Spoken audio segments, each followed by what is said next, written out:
Good morning, everyone. It's Wednesday, June 17th, 2020. The June Special State Board of Education meeting will now come to order. Andrea, would you please call the roll?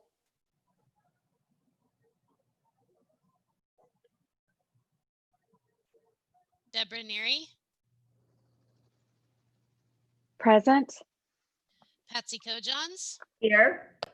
Lisa Fricke. Here. Maureen Nichols. Here. Rachel Wise. Present. Robin Stevens. Here. Patricia Tim. Here. John Witzel. Here. Commissioner Bloomstead. Present. All present. Thank you, Andrea. Please join me in the Pledge of Allegiance.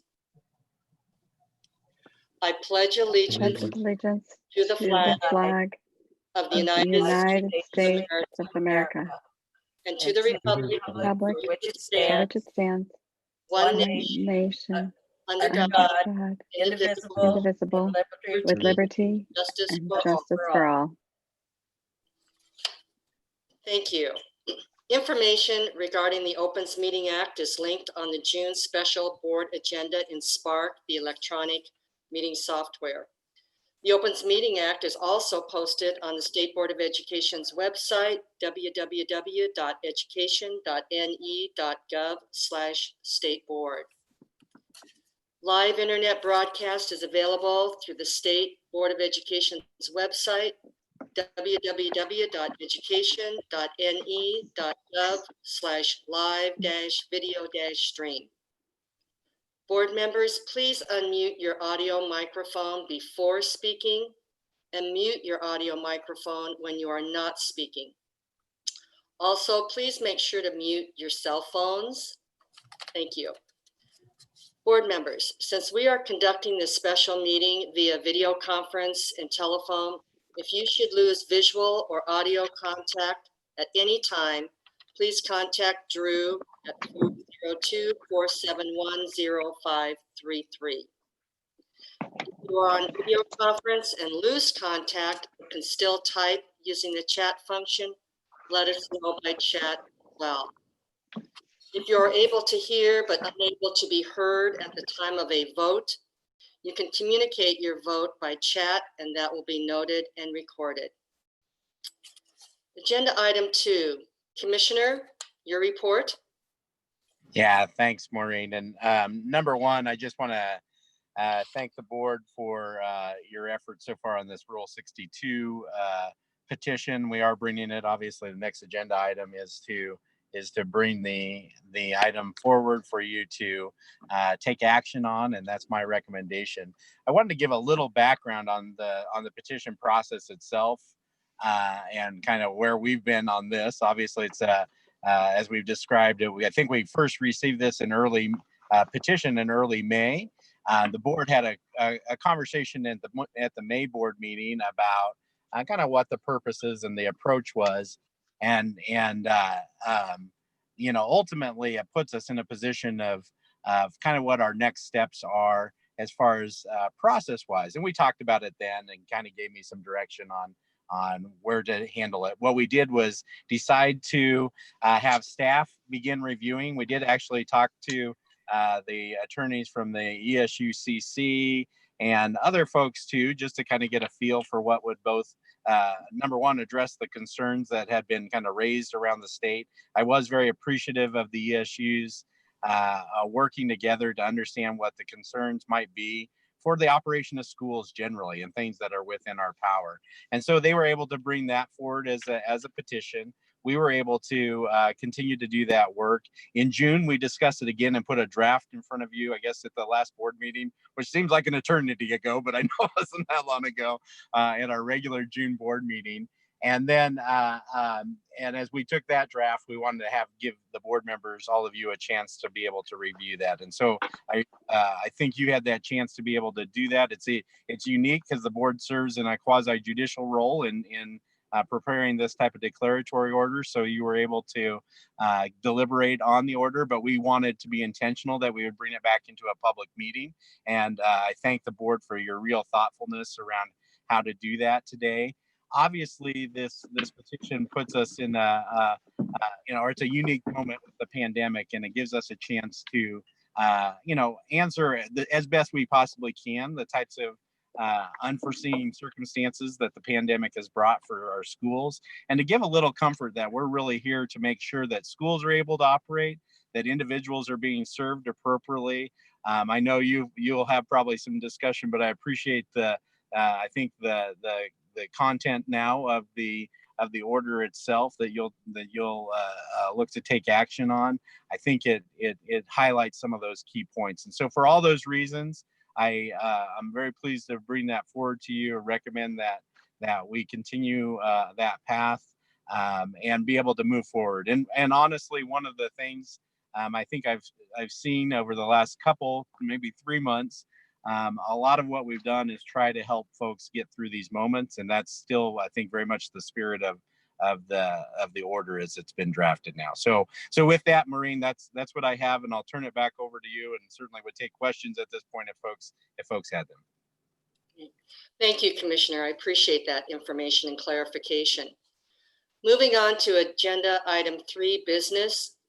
Is there a motion on 3.1? Patsy? I move to adopt the Commissioner's recommended declaratory order under NDE Rule 62 in response to the matter of the COVID-19 pandemic, NDE case number 20-06. Second. Is there a second? Yes. Pat? Okay. Yes. Motion made by Patsy and seconded by Pat. Is there discussion on the motion? Robin? I would just like to say thank you to the commissioner and all of those involved with working through hitting all the timelines, making sure that everything, the I's were dotted, T's were crossed, and that sort of thing. So special kudos to the commissioner and his staff for working on this declaratory order. I believe it's good, and look forward to us passing this. Thank you. Rachel, then Patsy, then Pat. Thank you, Madam President, and thank you, Robin. I concur with your statements on the appreciation of the commissioner and the staff to pull together this order. And I just think that it's important to highlight 2 themes to me that were important in this process. And those 2 themes were about encouraging innovation and providing flexibility. And I think that this opportunity that we have, and again, certainly in context of laws and in context yet of ensuring opportunities for students. But I think this is an opportunity for our school districts to really step up in ways, and they have been, that are surging forward with innovation and innovative practices. Certainly was not on anyone's radar screen as the 2019-2020 school year started. But I think what schools have been doing and are continuing to do this summer, and as they're planning for this fall, this really, I think, helps them to provide some reassurance that the commissioner and the State Board of Education is very supportive of the innovative strategies and direction in which our schools are moving to meet the needs of their students, their families, and within their communities. Thank you, Rachel. Patsy? I wanted to say that I really appreciated the way the state board members worked through this and listened to each other. It was really a collaborative process, and how all of us are reflected somewhere in this document, and how much we care about our kids, our students in Nebraska, our schools in Nebraska, and all the educators that are working so hard to make this happen. I think we were very respectful of that, and we hope it serves them well. Thank you, Patsy. Pat, Tim? Just to comment in the fact that I think this, bringing this declaratory order forward has given our school district some reassurance on accreditation. I know there were concerns about that because they weren't able to meet some of their obligations in the spring. And I think that's given them the assurance that everything is still fine and in order. And I also think, as Rachel mentioned, it gives them more flexibility in meeting needs. And I honestly think as we move into the new year, we're going to find some better ways of bringing education to children. So I think it's a good thing. Thank you for those remarks, Pat. Deborah. Thank you.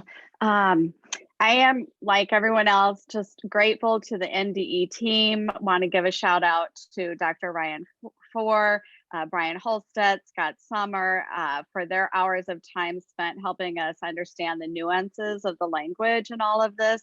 I have so much respect for all of you. And I also just want to just say to my fellow board members how much I appreciated our discussion. Like Patsy just said, I feel like part of us is in these statements that we're making. And I especially appreciated the insights and areas of expertise from Robin Stevens and Dr. Rachel Wise, who have been speaking with school superintendents and other school district leaders.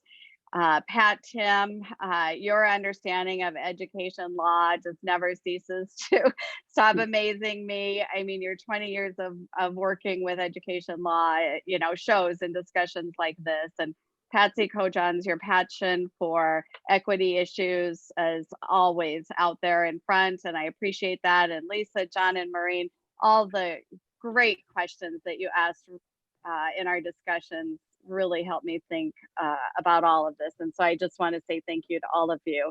I also just want to say that, you know, like all of you, we recognize that it's a really challenging time for teachers and school leaders, as it is also a challenge for our families, and especially those families that have students that require extra support. And so with this, you know, my understanding is that today we're saying to school districts that we recognize your challenges, but that we still have the expectations that districts are going to make every reasonable effort to comply with the law as written. However, when they can't, and after every innovative avenue has been considered or tried, we definitely want to be supportive and flexible to the districts. But it also made me think that, you know, how are we going to measure all of this? And I'm a data person, I love data. And I want to learn more in detail about what has been tried and tested and what creative solutions exist so that we can all be learning from each other. And also, most importantly to me, is what are the gaps in services that are occurring? And so I want to just mention a few things that I hope we can be collecting data on that will help us understand how students are doing. Like, I'd like to know how many districts have utilized face-to-face instruction, what amount of actual face-to-face time was provided at each different level, elementary, middle school, and high school. How many districts have provided individualized parental training to assist parents who were being asked to support their special education students during non-face-to-face instructional time? How many districts had available a hotline or a hotline email so that parents could promptly reach a live person with questions or be referred to the right educator? How many districts have impaired internet in their geographic area, and what advances have been made? How many districts have already begun to address and create a plan for compensatory education and ESY for all special education students? And what is the demographic makeup of special education students in each district? And what are the subcategory makeup in terms of by district, you know, students of color, students in poverty, et cetera? I guess I'm throwing these out as ideas of things that we can collect. and get responses from the districts that will help us better understand how we are serving the youth of Nebraska. And again, I just want to thank you, Dr. Blumstead and the team at NDE. I'm truly grateful for the heroic work that you're all doing to provide guidance and support to our districts. Thank you. Thank you, Deborah. Lisa? I just want to say I'm very proud to be a part of the state board team that worked collaboratively on a lot of things, especially on this Rule 62, as demonstrated by what each of you just said. We take our job as state board members really seriously, and we ask questions, we research, we rely on the expertise of the NDE staff, the commissioner, and so many of the staff members who've done a lot of things behind the scene. I appreciated that when this Rule 62 came out in early June, we had an opportunity to ask additional questions after we read it. And then also we received feedback from the Education Rights Council. So a lot of thought and collaboration and expertise went into managing how we decided to support this. And I supported along with my colleagues. So thank you all. Thank you, Lisa. Anyone else wish to speak? John? Thank you very much. Thank you.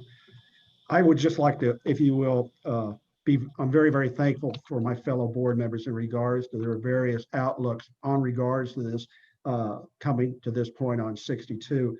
It really gives testimony to the great cooperative spirit of cooperation we have with our education institutions and NDE and ourselves as a board working together for the common good. Granted, there's a lot of challenges that we've been through these past 3 months, but our performance was outstanding in regards to working together, in regards to, if you will, reviewing 62, working with NDE and our fellow institutions out there in the field, and moving forward with great expectations, no doubt about it. But number one, probably the most significant aspect of all this was our spirit of cooperation and collaboration, and we did it well. So we're moving forward, and thank you very much. Thank you, John. Anyone else wish to speak? Rachel? Yeah, I just want to follow up. And John, really thank you very much for those comments as well, and all of my colleagues for your comments. And I do think I want to tee up some of the things that Deborah just shared as well. I think as we move into the summer, the end of the summer and the start of the fall, it's a great opportunity for us as a board member to really start to look at what lessons are learned. And as Deborah pointed out, there's some data points that can help us. Yeah. But I think there's also conversation that can help us as each of us through our work in committees and as a full board look at maybe our rules in a new lens. I think that should be our challenge and our opportunity. Are there some things within our existing rules that have been there because they've been there for a long time? And maybe there are some things within our existing rules that really are not as pertinent today. Maybe there are a few of the things that are statutory in nature that we should advocate for change. So I think in some ways for us, this is a different kind of call to action for us as a board. And I think certainly my colleagues, I'm so proud of all of you and to be a part of this group as you stepped up to think about this declaratory order with petition 62. But I think how we move that forward becomes our work into the next year. I think learning from our schools on some innovative practices and where they see the need for flexibility maybe is information we need to reshape some of our rules, and maybe this is our time to make some of those changes. So again, it's an honor and privilege to serve with all of you on this board. So thank you. Thank you, Rachel. Anyone else wish to speak? I would just like to concur with everything that everyone has said. As a colleague of each of you and as your board president, we have had a major call to action. And it's only there in the end, I feel that it's going to make our education system in Nebraska better. Going back to normal is never going to happen. There'll be a new normal with some great innovation, creativity in our districts, and I believe many of them have come to realize that. And I've been so impressed with what I've seen our school districts do and our educators. This has all been new to them, and we're all part of this challenge, and we're all part of history making in Nebraska. So I appreciate all the work that you, as my colleagues, have spent a great amount of time on in the last 2 months, and especially to the staff at NDE, Commissioner Ryan, all of you have just done an outstanding job in seeing that our Nebraska education moves forward. And so with that, no further discussion. The motion on the floor is to adopt the Commissioner's recommended declaratory order under NDE Rule 62 in response to the matter of the COVID-19 pandemic, NDE case 20-06. Andrea, please call the roll. Witzel, Yes. Kojons, Yes. Neary, Yes. Nichols, Yes. Fricky, Yes. Tim, Yes. Stevens, Yes. Wise, Yes. 8 yes. Motion passes. Agenda item 4, adjournment. Thank you for those who tuned in to our live internet broadcast. There is no board meeting in July. A work session, if needed, will be held on Thursday, August 6th at a time to be determined. A business meeting will be held on Friday, August 7th at 9:00 a.m. The June Special State Board of Education meeting is now adjourned. Thank you, everyone. Thanks.